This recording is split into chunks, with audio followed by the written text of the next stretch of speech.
꺼져가는 심지와 상한 갈대의 회복.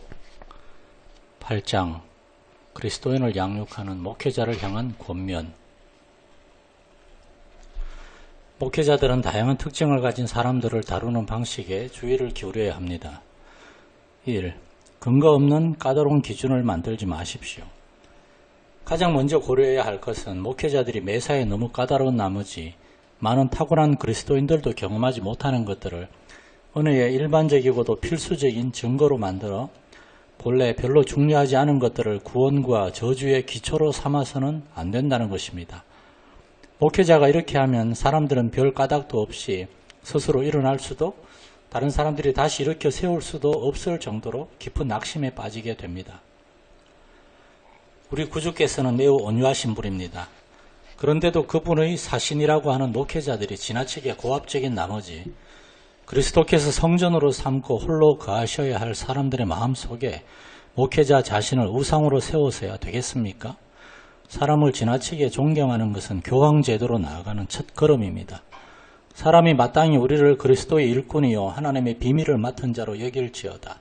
고린도전서 4장 1절. 목회자는 그리스도의 일꾼일 뿐 그 이상도 그 이하도 아닙니다. 사도 바울은 양심의 문제에 있어서 연약한 사람들의 마음에 걸림돌을 놓지 않기 위하여 얼마나 많은 주의를 기울였습니까? 2. 애매모호하게 설교해서는 안 됩니다.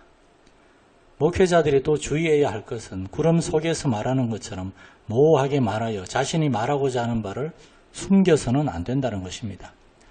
진리가 제일 두려워하는 것이 있다면 그것은 자신을 숨기는 것이요. 진리가 제일 바라는 것이 있다면 그것은 바로 모든 사람들이 볼 수 있도록 자신을 명확하게 드러내는 것입니다.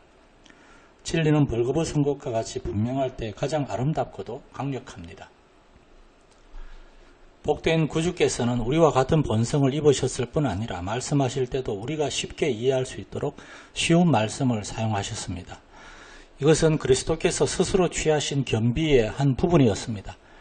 사도 바울은 남달리 지식이 풍부한 사람이었으나 연약한 사람들을 위해서 유모같이 되기를 주저하지 않았습니다. 이와 같이 그리스도 안에 있는 자비의 정신은 그의 종들을 감동시켜 그들 또한 비천한 사람들의 유익을 위해서 스스로 겸비해지도록 만듭니다. 세례 요한 이후로 천국이 침노를 당하는 것은 영혼을 위로하는 진리들이 쉽고도 분명한 방식으로 전파되어 그것에 깊은 감동을 받은 사람들이 천국을 얻기 위하여 거룩한 침노를 감행하기 때문이 아니고 무엇이겠습니까? 그리스도께서는 사도 베드로와 사도 바울처럼 하나님의 자비를 가장 뼈저리게 체험했던 사람들을 부르시어 그리스도의 자비하심을 설교하도록 하셨습니다. 이는 그들이 가르치는 바의 본보기가 될 수 있도록 하기 위해서입니다. 사도 바울은 자신이 모든 사람에게 모든 것이 되었다고 말합니다. 즉 그가 모든 사람들의 유익을 위해서 자기 자신을 한없이 낮추었다는 말입니다.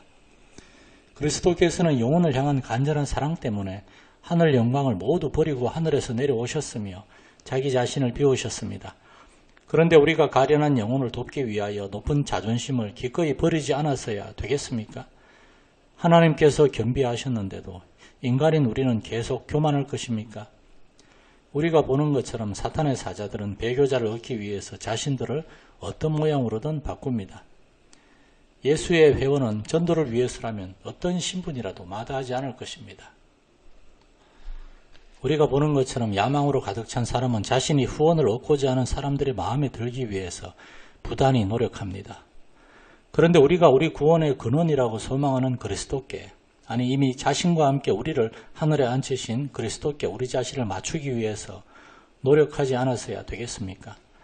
우리가 그리스도의 사람이 되었다면 그 다음에는 다른 사람들을 그리스도께로 이끌기 위해 노력해야 합니다.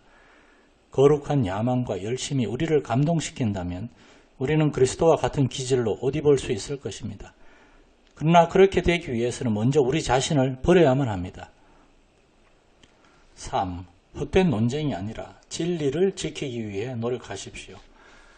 또한 우리는 호기심으로 가득 채우거나 혹은 의심하는 논쟁으로 사람들의 지혜를 괴롭게 해서는 안 됩니다. 그렇게 하면 우리는 그들의 주의를 흐트러뜨리게 되고 그들을 지치게 만들며 그들로 하여금 아무 일에도 관심을 두지 않도록 만들 것입니다. 기발한 논쟁들이 가장 많았던 시대의 교회는 종교적인 생명력을 가지고 있지 못하였습니다. 사람들이 종교를 단지 매듭을 묶고 푸는 식의 지혜의 문제로 여겼기 때문입니다. 종교를 그런 식으로 이해한 사람들은 대개 가슴보다는 머리가 뜨거워지게 되는 편입니다. 그럼에도 불구하고 우리가 중요한 사항들을 의심하는 시대와 장소에 살고 있다면 그런 시대와 장소 속에서 견고하게 서기 위해서 최선을 다해 노력해야 합니다. 악한 사람들과 속이는 자들은 더욱 악하여져서 속이기도 하고 속기도 하나니 그러나 너는 배우고 확신한 일에 거하라. 너는 내가 누구에게서 배운 것을 알미요. 디모데후서 3장 13절 14절. 하나님께서는 때때로 우리의 사랑을 시험하고 우리의 지체들을 훈련시키기 위해서 의심하도록 내버려 두십니다. 의심한 다음에 확신하게 된 것만큼 확실한 것은 없기 때문입니다. 논쟁의 시대에서는 그리스도인이 되는 것과 영혼들을 견고하게 세울 수 있는 기초가 무엇인지를 아는 것이 참으로 지혜로운 일입니다. 이때 천국을 향한 순례길에 놓인 장애물들을 제거하고 천국으로 가는 여정을 순탄하게 해주는 것이 바로 사랑이 하는 일입니다. 그러므로 우리는 논쟁을 피한다는 핑계로 우리의 반대 세력이 진리를 해치는 것을 묵과하지 않도록 주의해야 합니다. 그렇지 않으면 우리는 하나님의 진리와 인간의 영혼 두 가지를 다 손쉽게 배신하게 됩니다. 4. 분별력 있는 엄격함을 지녀야 합니다. 지나친 엄격함 때문에 곤경에 빠진 영혼에게 위로를 주지 못하고 돌려보내는 목회자들도 마찬가지로 잘못을 범하고 있습니다. 목회자들이 이런 태도를 가지게 되면 많은 영혼들은 자신의 슬픔을 토로하고 자신의 영혼이 기댈 만한 따뜻한 가슴을 가진 사람을 얻지 못하여 결국 겉으로는 아무런 문제가 없는 것 같지만 혼자서 속병을 앓게 됩니다. 우리는 하나님께서 푸신 것을 묶으려고 해서도 안 되고 하나님께서 묶어놓으신 것을 풀려고 해서도 안 되며 하나님께서 닫아놓으신 것을 열려고 해서도 안 됩니다. 열쇠를 바르게 사용해야 좋은 결과가 생기는 법입니다. 이것을 우리에게 적용시켜 볼 때 항상 주의해야 할 것이 있습니다. 그것은 거짓 선지자가 진리를 말할 수도 있다는 것입니다. 만약 그가 말하는 진리가 듣는 사람에게 적용될 수 없는 진리이든지 혹은 시의적절하지 않은 진리나 옳지 않은 위로로 하나님이 근심하게 한 사람들을 근심하지 않게 한다면 사악한 사람들의 마음은 오히려 힘을 얻게 될 것입니다. 어떤 사람에게는 양식이 되는 것이 다른 사람에게는 독이 될 수도 있는 것입니다. 우리 시대의 전체적인 영적 상태를 살펴볼 때 이 시대에 가장 적합한 말씀은 무엇보다 영혼을 깨우고 일으켜 세우는 성경 말씀일 것입니다. 그러나 우리 시대에도 부드럽고 매끄러운 말씀이 절대적으로 필요한 상한 영혼들이 많이 있습니다. 시대가 가장 악하다고 해서 선지자들이 저주와 책망만 선포한 것은 아닙니다.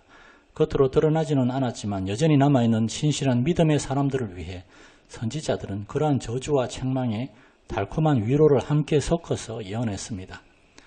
하나님은 위로의 하나님이십니다. 그분은 크게 외치라, 목소리를 아끼지 말라, 내 목소리를 나팔같이 높여 내 백성에게 그들의 허물을 야곱의 집에 그들의 죄를 알리라 라고 하셨을 뿐 아니라 너희는 위로하라, 내 백성을 위로하라 라고도 말씀하셨습니다. 그러나 여기에도 우리가 주의할 점이 있습니다.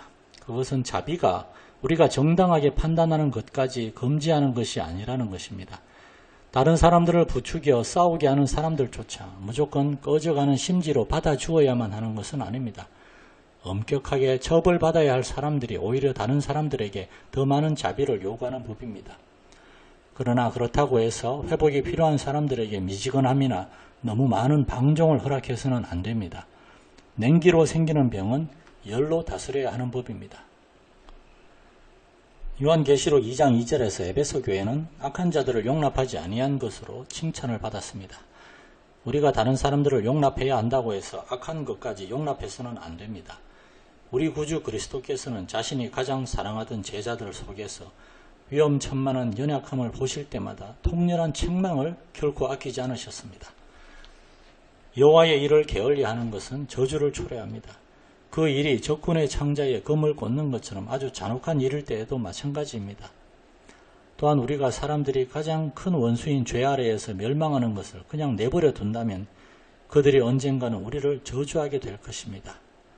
성령께서 우리 위에 임하여 계시지 않는다면 자비와 엄격함의 경계선을 바르게 지킨다는 것은 참으로 어려운 일입니다. 그러므로 우리는 매사에 성령의 인도하심을 간절히 소망해야 합니다. 명철로 주소를 삼는 지혜는 어떤 상황에서든 우리를 인도하실 것입니다.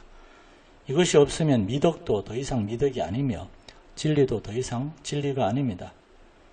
규칙과 사례는 늘 함께 고려되어야 합니다.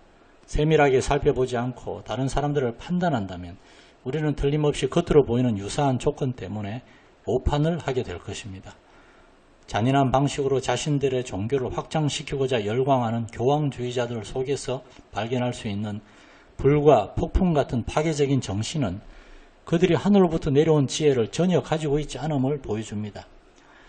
왜냐하면 하늘에서 내려온 지혜는 사람으로 관용하고 화평하게 하며 자신들이 직접 경험한 자비를 다른 사람들에게 기꺼이 베풀게 하기 때문입니다. 그리스도께서는 인내와 온유함을 통해 승리하셨습니다. 인내와 온유로 승리하는 것은 그리스도 자신에게도 어울릴 뿐만 아니라 인간의 본성에도 어울립니다. 그러나 온유함의 덕목을 지닌 유명한 사람들에게서도 거짓된 정신을 찾아볼 수 있습니다. 그것은 온유함으로 통하지만 사실은 더 강력한 힘으로 자기 자신의 계획을 추진해 나가는 것에 불과합니다. 그들은 처음에는 온유하지만 일단 권위를 얻게 되면 이전에 그들이 다른 사람들에게서 얻고 싶어 했던 온유함을 더 이상 다른 사람들에게 거의 베풀지 않습니다. 이와 비슷하게 교만한 종류의 온유함도 있습니다. 교만한 종류의 온유함을 소유한 사람들은 자신이 갈등의 당사자 모두보다 더 현명하다는 듯이 양편 모두를 비방합니다. 그러나 바른 온유함의 정신을 가지고 있어야만 객관적인 입장에서 갈등의 당사자들보다 더 많은 것을 볼 수 있습니다. 꺼져가는 심지와 상한 갈대의 회복.